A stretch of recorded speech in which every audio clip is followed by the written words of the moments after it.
Once again welcome back to master tutorials. मैं हूं आपका होस्ट एंड दोस्त मिर्ज़ा उबैद और आज मैं आपको सिखाने वाला हूं कि कैसे अफर्मेटिव सेंटेंस को हम नेगेटिव सेंटेंस में कन्वर्ट करेंगे। सो बिना किसी देरी के हम हमारा लेक्चर स्टार्ट करते हैं। और सबसे पहला टाइप है यूजिंग अपोजिट वर्ड्स। आप बेसिकली क्या कर सकते हो, अगर आपके सेंटेंस में कोई भी एडजेक्टिव दिया हुआ है या फिर नाउन दिया हुआ है या फिर वर्ब दिया हुआ है तो उसका जस्ट अपोजिट लिखो। और उसके साथ में कभी भी याद रखना कि जब कभी भी आप अफर्मेटिव से नेगेटिव में सेंटेंस को कन्वर्ट करते हो तो मीनिंग चेंज होना नहीं चाहिए। ये बहुत ही इंपॉर्टेंट बात है, ठीक है। He is a poor man. अब आपको पुअर का सबको पता है कि पुअर का अपोजिट क्या होता है, रिच होता है, ओके, ठीक है। सो अगर आपको आंसर लिखना है तो आपको क्या करना पड़ेगा, he is not a rich man. बहुत ही सिंपल होता है, ओके। और इस तरह से आपने क्या कर दिया, पुअर का अपोजिट लिखा रिच और आपने लगा दिया नॉट, ओके। सो अगर आपने नॉट रिच लिख दिया अगेन उसका मतलब क्या हो गया कि poor, okay. She was a beautiful girl. अब आपको पता है कि ब्यूटीफुल का अपोजिट क्या होता है, ब्यूटीफुल का अपोजिट होता है अगली, ओके, ठीक है। अब आपने लिखा सी वॉज नॉट अ अगली गर्ल। और इस तरह से आपने क्या कर दिया, अपोजिट वर्ड्स यूज़ करके आपने फर्स्ट टाइप को सॉल्व कर लिया, ओके। इसमें क्या करते हैं आप, जस्ट अपोजिट यूज़ कर रहे हैं आपको वर्ड्स और आपको उसके साथ में नॉट भी यूज़ करना है। और एक बात का हमेशा ध्यान देना है कि आपका मीनिंग चेंज नहीं होना चाहिए, ठीक है, ओके। अब टाइप 2 हमारा है यूजिंग डबल नेगेटिव। अब डबल नेगेटिव मतलब कि जैसे आप मतलब एक नेगेटिव लिख रहे थे, आप यहाँ पे अगर दो नेगेटिव लिख दोगे तो दो नेगेटिव का मतलब क्या हो जाएगा, अगेन उसका मतलब पॉजिटिव हो जाएगा, okay. I have a car. So अब आपको यहाँ पे क्या करना है, आपको ऐसे लिखना है नॉट विदाउट। आप ऐसे याद कर सकते हो इसको, ठीक है, आप इसको बाहर कर सकते हो। आई have a car, I am not without a car. और इस तरह से आप, लास्ट वन है सी इज़ वॉइस, ओके। अब आपको क्या करना पड़ेगा, डबल नेगेटिव यूज़ करना पड़ेगा, ठीक है। आप इसको उस तरीके से भी कर सकते हो जैसे आपने फर्स्ट वाले में किया है, वॉइस का आप अपोजिट भी लिख के कर सकते हो और इसको डबल नेगेटिव से भी कर सकते हो। अगर आप डबल नेगेटिव से करने जाओगे तो आप कैसे लिखोगे, she is not without wisdom, okay. और इस तरह से आपने क्या कर दिया, टाइप 1 और टाइप 2 को सॉल्व कर लिया, ओके, ठीक है। इसके बाद हम देखेंगे टाइप 3 और टाइप वाले हैं टाइप 3 एंड टाइप 4 की कैसे हम अफर्मेटिव सेंटेंस को नेगेटिव सेंटेंस में कन्वर्ट करेंगे, ओके। सो अब हमारे पास टाइप 3 में कि अगर आपको सेंटेंस में ऑलरेडी इज़, एम, आर और इसमें से कोई भी हेल्पिंग वर्ब हो प्लस आपको अनेबल टू दिया हो तो आपको बहुत सिंपल होता है ये करना। उसमें आप डायरेक्टली लिख दो कैन नॉट, इसको रिप्लेस कर दो आपके हेल्पिंग वर्ब को और अनेबल टू को किससे, कैन नॉट से। सिमिलरली अगर आपके सेंटेंस में वॉज और वर दिया हुआ है और प्लस अनेबल टू दिया हुआ है तो आप डायरेक्टली लिख दो, उसको रिप्लेस कर दो किससे, कुड नॉट से। और आपका सेंटेंस अफर्मेटिव से किस में बदल जाएगा, नेगेटिव में बदल जाएगा, ओके। चलिए देखते हैं दो एग्जांपल सॉल्व करके। यहाँ पे पहला क्वेश्चन है I am unable to walk. अगर आपको दिख रहा होगा तो मैंने जैसे आपको टाइप 3 में बताया वैसे ही दिया हुआ है, I am unable to walk. अब आपको क्या करना है कि ये जो एम अनेबल दिया हुआ है, एम अनेबल दिया हुआ है और टू तक आपको पूरा का पूरा पार्ट क्या कर देना है, रिमूव कर देना है और आपको आंसर लिखना है आई कैन नॉट वॉक। ये बहुत ज़्यादा क्या होता है, ईजी होता है। ये पूरे पार्ट को आपने क्या कर दिया, एम अनेबल टू को रिप्लेस कर दिया। अब देखते हैं second question, he was unable to talk. अगर आप यहाँ पे देखोगे तो यहाँ पे पास्ट टेंस का दिया हुआ है हेल्पिंग वर्ब, ओके। सो अगर पास्ट टेंस का हेल्पिंग वर्ब दिया हुआ है तो अकॉर्डिंग टू दैट हम क्या यूज़ करेंगे, कुड नॉट, ओके। सो मैं सबसे पहले क्या लिखूँगा, ही, फिर इसके बाद वॉज अनेबल टू, ये पूरा पार्ट क्या हो जाएगा, रिमूव हो जाएगा और मैं लिखूँगा यहाँ पे he could not talk, okay. और इस तरह से हमने टाइप 3 को क्या कर दिया, सॉल्व कर दिया। अब मेरे पास मैंने यहाँ पे लिखा हुआ है टाइप 4, ठीक है। फेल्स टू अगर आपको दिया हुआ है आपके क्वेश्चन में ऑलरेडी, तो आपको क्या करना है, डज नॉट यूज़ कर देना है डायरेक्टली। अगर आपको फेल्ड टू दिया हुआ है, दिख रहा है यहाँ पे, अगर एस वाला पार्ट है तो आपको क्या लिखना है, डज लिखना है। अगर आपको फेल्ड टू दिया है तो आपको क्या लिखना है, डिड लिखना है, ओके। और फाइनली अगर आपको फेल टू दिया हुआ है तो आप क्या यूज़ करोगे, डू नॉट यूज़ करोगे। देखते हैं क्वेश्चन सॉल्व करके, कुछ एग्जांपल्स मैंने यहाँ पे लिखे हुए हैं, ओके, ठीक है। सी फेल्स टू वॉच मूवी, अगर आप देखोगे तो जिस तरह से मैंने टाइप 4 में बताया है वैसे क्वेश्चन फ्रेम किया गया है, ठीक है। यहाँ पे फेल्स टू दिया हुआ है, आपको क्या करना पड़ेगा, फेल्स टू को आपको रिमूव करना पड़ेगा, ये पूरा का पूरा पार्ट, और आपको क्या लिखना पड़ेगा, does not. She does not watch movie. और इस तरह से आपने क्या कर दिया, फर्स्ट क्वेश्चन को सॉल्व कर दिया। अब हम देखने वाले हैं सेकंड क्वेश्चन को, Rohan failed to sing a song. अब अगर आपको फेल्ड टू दिया हो तो आपको क्या करना पड़ेगा, ये पूरा का पूरा पार्ट आप रिमूव कर दो और आप लिखो Rohan did not sing a song. और इस तरह से आपने सेकेंड क्वेश्चन भी क्या कर दिया, सॉल्व कर दिया। फिर उसके बाद फाइनली आपका लास्ट क्वेश्चन है, दे फेल टू प्ले चेस। अब दिख रहा है आपको यहाँ पे क्या दिया हुआ, फेल टू, ना तो यहाँ पे यस और यस है और ना ही ये सेकेंड फॉर्म में, तो आपको सिंपली यहाँ पे क्या यूज़ करना है, डू नॉट, ओके। आप क्या करोगे, they do not play chess, okay. और इस तरह से आपने क्या कर दिया, टाइप 3 और टाइप 4 को सॉल्व कर लिया, ओके। इसके बाद हम देखेंगे टाइप 5। चलिए शुरू करते हैं हमारा टाइप 5 और टाइप 6, ओके। टाइप 5 में हमें क्या करना है, चेंज द डिग्री। अगर आपको क्वेश्चन में डायरेक्टली दिख जाता है कहीं एज और ऐसा एज, तो आप समझ जाना कि इसको कैसे हम करने वाले हैं कन्वर्ट हमारे अफर्मेटिव से नेगेटिव में। उसको हमको क्या करना पड़ेगा, उसकी डिग्री को चेंज करना पड़ेगा। जब कभी भी एज और एज दिख जाए तो आप समझ जाना कि वो क्या है, पॉजिटिव डिग्री है। और पॉजिटिव से हमें किस में कन्वर्ट करना पड़ेगा, कंपैरेटिव डिग्री में कन्वर्ट करना पड़ेगा। सो जो हमारा सब्जेक्ट 2 है वो हमारा सब्जेक्ट 1 हो जाएगा, और जो हमारा सब्जेक्ट 1 है डिग्री चेंज करते टाइम वो क्या बन जाएगा, सब्जेक्ट 2 बन जाएगा, ओके। सो सबसे पहले हम क्या लिखेंगे, सब्जेक्ट 2 को लिखेंगे। सब्जेक्ट 2 हमारा क्या है, शाहरुख है, ओके। शाहरुख इज नॉट, अगर समझो आपका डिग्री जो है, अगर उसका मतलब कि क्वेश्चन अगर पॉजिटिव है तो आंसर क्या हो जाएगा, नेगेटिव हो जाएगा, ओके। याद रखना, अगर क्वेश्चन नेगेटिव है तो आंसर क्या हो जाएगा, पॉजिटिव हो जाएगा। शाहरुख इज नॉट, अब देखो ये पॉजिटिव डिग्री आपको क्या करना है, कंपेरेटिव में, तो गुड का क्या हो जाएगा, better, okay. Shahrukh is not better than Salman, okay. और इस तरह से आपने क्या कर दिया, फर्स्ट क्वेश्चन को सॉल्व कर लिया। Mumbai is not as cold as Kashmir.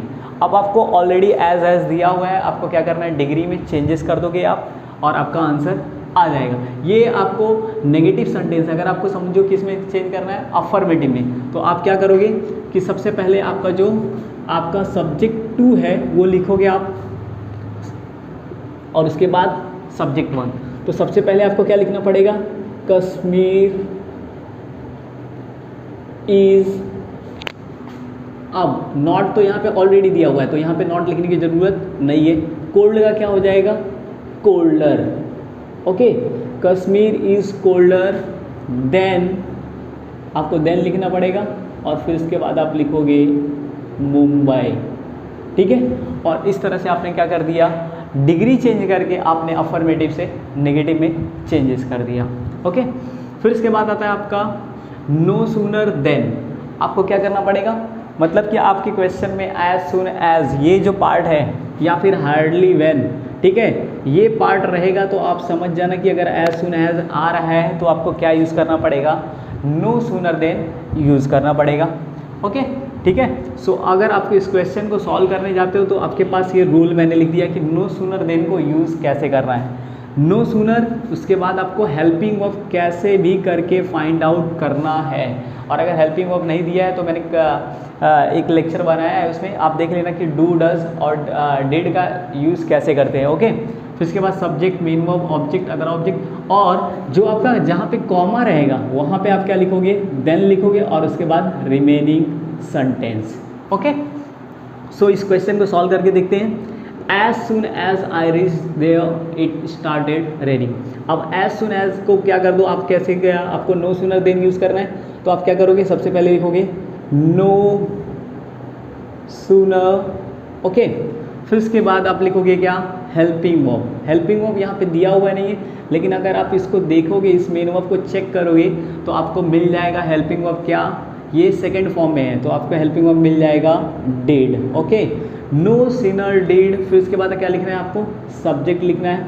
और जब कभी भी आपने क्या कर दिया, डू और डज और डिड का यूज़ कर लिया, तो आपको जो आपका मेन वर्ब होगा वो हमेशा कौन से फॉर्म में होगा, फर्स्ट फॉर्म में होगा। सो जो मैं अब लिखने वाला हूँ ये बहुत ही इंपॉर्टेंट पार्ट है, इसके लिए मैं इसको ब्लैक पेन से लिख देता हूँ, ठीक है। नो सूनर डिड, अब बहुत सारे स्टूडेंट क्या करते हैं, नो सूनर डिड लिख देते हैं और रीच को रीच्ड लिख लेते हैं, ठीक है, और उसकी वजह से क्या हो जाता है, रॉन्ग हो जाता है। इसके लिए मैंने ब्लैक पेन से लिख दिया, no sooner did I reach there. अब कॉमा की जगह पे मैंने क्या बोला है, आपको क्या यूज़ करना है, देन यूज़ करना है। देन इट स्टार्टेड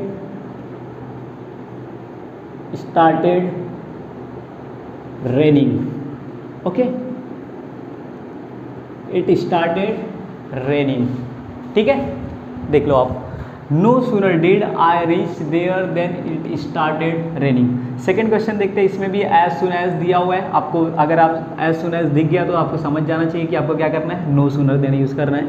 सबसे पहले आप क्या लिखोगे, नो सूनर लिखोगे, उसके बाद आप क्या लिखोगे, आपको यहाँ पे हेल्पिंग वर्ब दिया हुआ नहीं है तो, लेकिन आपको दिख रहा है कि जो आपका वर्ब है वो कौन से फॉर्म में है, सेकेंड फॉर्म में, तो आपको हेल्पिंग वर्ब क्या मिल जाएगा, डिड मिल जाएगा। ओके, फिर उसके बाद नो सूनर लिख दिया, हेल्पिंग वर्ब लिख दिया, अब क्या लिखना है आपको, सब्जेक्ट लिखना है, सब्जेक्ट आपका ही है। फिर उसके बाद आपको क्या लिखना है, मेन वर्ब। मेन वर्ब हमेशा डू और डज और डिड यूज़ करने के बाद फर्स्ट फॉर्म में आएगा।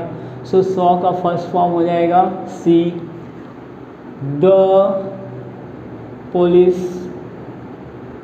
कॉमा की जगह पे क्या आएगा, देन आएगा, ही रैन अवे, ठीक है। और इस तरह से आपने क्या कर दिया, एज सुन एज वाला, अगर आप देखोगे ये एज सुन एज वाले कैसे थे, अफर्मेटिव थे, अब आपने उसको किस में कन्वर्ट कर दिया, नेगेटिव सेंटेंस में कन्वर्ट कर दिया। सो ये था मेरा दोस्तों टाइप 5 और टाइप 6। अब हम देखने वाले हैं टाइप 7 और टाइप 8। ओके, ठीक है। सो अगर आपके क्वेश्चन में डायरेक्टली ओनली और अलोन ऐसा कोई वर्ड मिल जाता है तो आप उसको डायरेक्टली किससे रिप्लेस कर दो, नन बट से। ओके, अगर आपके क्वेश्चन में वैन और वैन एवर मिल जाता है तो उसकी जगह पे क्या लिख दो, नेवर बट, और वैन एवर को क्या कर दो, रिमूव कर दो। ओके, ठीक है। सो अब अगर एक और वर्ड है यहाँ पे दिया हुआ है एवरीवन और एवरीबॉडी, ये बहुत ज़्यादा ही आपको क्या करता है, एग्जाम में कभी कभी पूछा जाता है और बच्चे क्या हो जाते हैं, कन्फ्यूज़ हो जाते हैं। सो अगर आपको एवरीवन और एवरीबॉडी दिया हो तो आपको क्या लिखना है, there is no one who. अब इसके बाद आपको क्या करना है, यहाँ पे कोई भी एक हेल्पिंग वर्ब ले लेना है, क्योंकि आपको ऑलरेडी हेल्पिंग वर्ब दिया हुआ नहीं रहेगा। सो आपको डू, डज और डिड अकॉर्डिंग टू टेंस क्या करना है, यूज़ करना है, और उसके बाद not plus remaining sentence. Okay, अब ये रूल्स को अप्लाई कैसे करना है, चलिए हम देखते हैं कुछ एग्जाम्पल्स लेके। Only a fool can say like this. अब आपको मैंने पहले ही बता दिया कि अगर आपको क्वेश्चन में क्या दिया हो, ओनली और अलोन, तो आपको क्या करना है, नन बट। तो आप सिंपली क्या करोगे, ओनली को रिमूव करोगे और लिखोगे नन बट। ओके, ये पार्ट आपने पूरा रिमूव कर दिया, और आप क्या करोगे, अ fool can say like this. और इस तरह से आपका आंसर क्या हो गया, कंप्लीट हो गया। क्वेश्चन अफर्मेटिव था, आंसर नेगेटिव हो गया। ओके, नेक्स्ट देखते हैं, एवरीबॉडी लव्स मी। ओके, अब देखते हैं आपको क्या करना है, एवरीवन और एवरीबॉडी दिया हो तो आपको क्या करना पड़ेगा, there is no one who. अब यहाँ पे अगर आपको मेन वर्ब में क्या दिया हुआ है, एस और ई एस दिया हुआ है, तो अकॉर्डिंग टू दैट आप क्या करोगे, आपके टेंस के अकॉर्डिंग क्या आ जाएगा, हेल्पिंग वर्ब डज आ जाएगा। सो सबसे पहले आप क्या लिखोगे, there is no one who, अब उसके बाद आप क्या यूज़ करोगे, does not.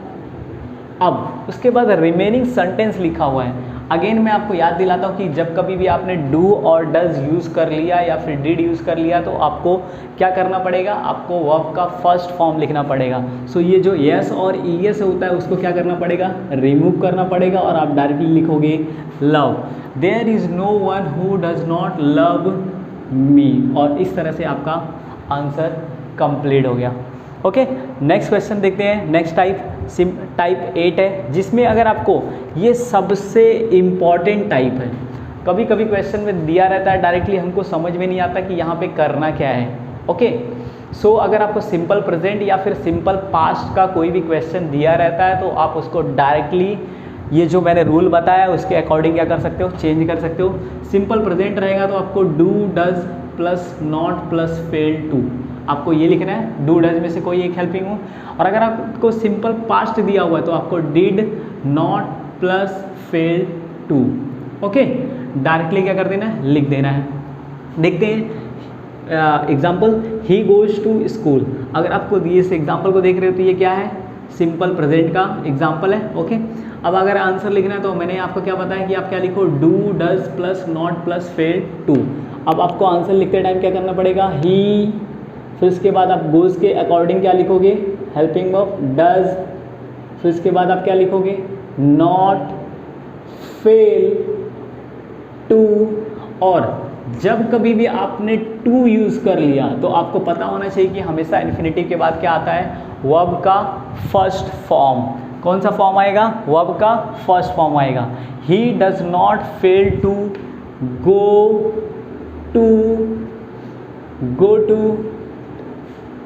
To school. Okay, और इस तरह से आपने क्या कर दिया, इस क्वेश्चन को भी सॉल्व कर दिया। हमेशा याद रखना कि जब कभी आपने टू यूज़ किया तो टू के बाद हमेशा वर्ब का कौन सा फॉर्म आता है, फर्स्ट फॉर्म आता है। ओके, फाइनली लास्ट क्वेश्चन देखते हैं।